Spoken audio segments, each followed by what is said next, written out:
I think I wasn't clear if I'm enjoying the power of controlling all of these people, or if I don't understand why kids look at me frightened. Why are they running away when I'm walking into the street? Before my service, I work as an educator. I love kids. So I think I was very confused on why a kid will find me scary.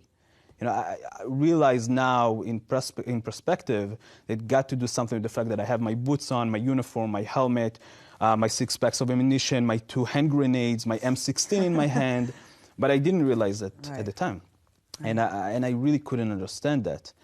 And I think in a very rapid pace, I realized that my job is actually to maintain an apartheid system.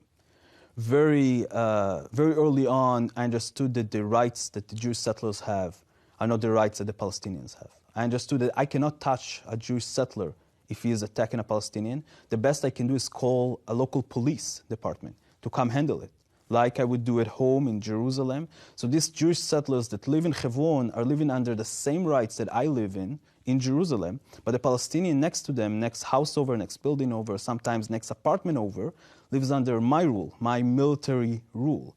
And I can do whatever I want with him. I can take his home as a temporary base for a few hours to a few days to a few weeks. I can decide that I'm arresting the people of the house and tying them up to the fence of my base.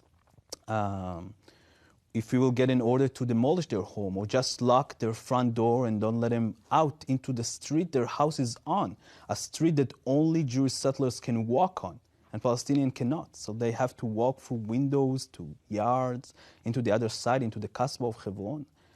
I think realizing all of that in a very, very early stage in my service helped me understood that someone was lying to me along the way. I didn't feel like I'm protecting anyone. I didn't feel like I'm helping anyone feeling more safe. I felt like I'm terrorizing people. I felt like for the first time in my life, the boundaries between good and bad that I learned as a kid, and obviously I learned that I'm on the good side, was broken. I felt like I am the terrorist. And my job was literally to scare people so they cannot think about acting against the Israeli settlers or the Israeli military. That was actually our defined mission, to make sure that to instill fear in the hearts of Palestinians in Hebron. And that's exactly what we did.